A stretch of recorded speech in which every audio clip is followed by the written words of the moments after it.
Hello, this is Elisa King and I'm doing my final video for the case study. I was assigned case 2, which involves an up-and-coming business that was created by two women named Nellie and Ava.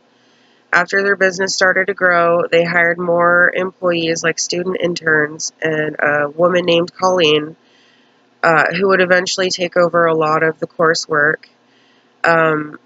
Nellie's boyfriend, Matthew, had recently moved overseas, and so Nellie started shifting her attention away from the business and more towards him, so she was frequently away from the business, which started to cause tensions. The tensions finally came to a head when Nellie decided that she wanted out of the business, wanted to sell her portion, and wanted to divide up the company's assets. It was a little disconcerting to me to think that after years of success and friendship, that these sorts of events that were set in motion would result in the dissolution of a business, as well as putting an end to a personal friendship. In my analysis of this case, I plan to examine and explain the reasons as to why this has occurred. I would like to use my communication competencies, which are made up of my values, my knowledge, skills, and sensitivity. I want to explain how an individual's behavior can influence or hinder communication. The theories that I am going to use is the human behavior perspective. It is a theory that is used by organizations to emphasize the interactions of individuals, their influence on organizational events, and on their motivations. I also plan on using some aspects of the scientific management perspective. It is the assumptions that are made that organizations can be rationally or scientifically designed and developed. The scientific management perspective is a theoretical approach that emphasizes organizational design, the division of labor, chain of commands, and worker training for efficiency. Right off, I think that since Ava thought that they were such great friends that she was experiencing organizational silence, because she had seen that there was a problem with the amount of time that Nellie was away from the business, but she failed to say anything. As someone that regarded themselves as best friends, Ava should have been able to recognize that there was something bigger going on and should have made a better effort to correct it before it got as bad as it did. I think in many ways that Ava relied too heavily on maintaining her friendship rather than thinking about the business side. Because of their mutual lack of communication, Ava was already harboring bad thoughts about Nellie before the situation was made public. On her part, Nellie should have been a good friend and a good business partner and had communicated to Ava that she was experiencing stress and hardships. I think that Nellie, since she was so preoccupied with her boyfriend, it showed a lack of motivation and commitment to the business. One thing that I do not fully understand is that Nellie stated that she was too stressed out and was experiencing medical issues because of it, but throughout the whole case, it was explained that she was spending more time away from the business than any of the other employees, that, people like Colleen had to take over all of her responsibilities. To me, that says that she was not thinking in a rational sense.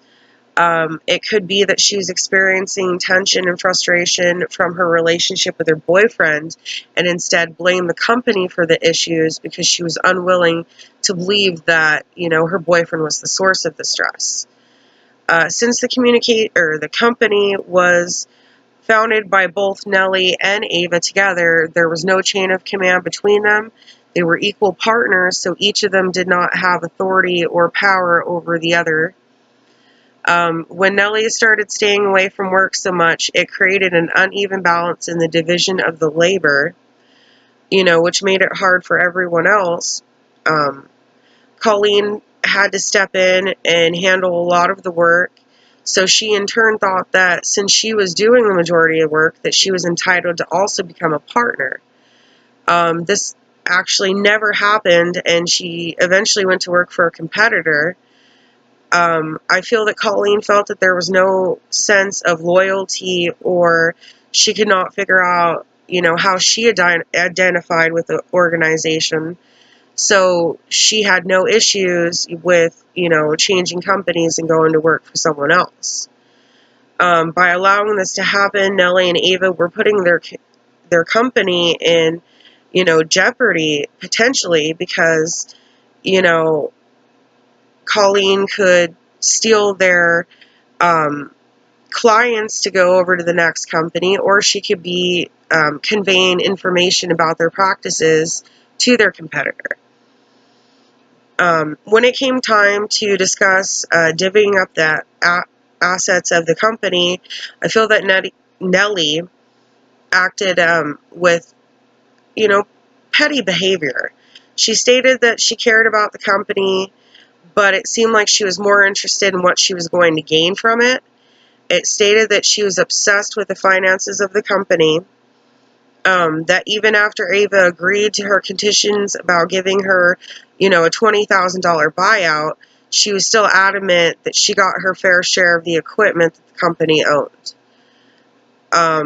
Both sides showed emotions, when they were in their negotiation phase, which is something that, they should have worked harder to avoid. I think for the most part, each woman seemed to realize their frustration and their attitudes, so they set aside, their destructive behavior, but there was plenty of nonverbal communication happening that it was still expressing the gravity of the situation. Ava did adopt sort of a, avoidance conflict style when she laid her settlement price on the table and she walked away. I think that this was a smart move. They had tried negotiating and it really wasn't going anywhere. Ava, avoided further conflict from stating that what she was willing to do, and gave, Nellie the option of going to mediation or court if she was still unhappy with the agreement.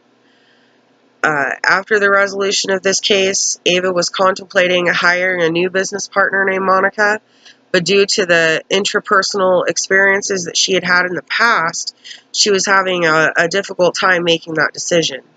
It is really unfortunate that because of this one situation, that Ava was confused on how to carry on the business.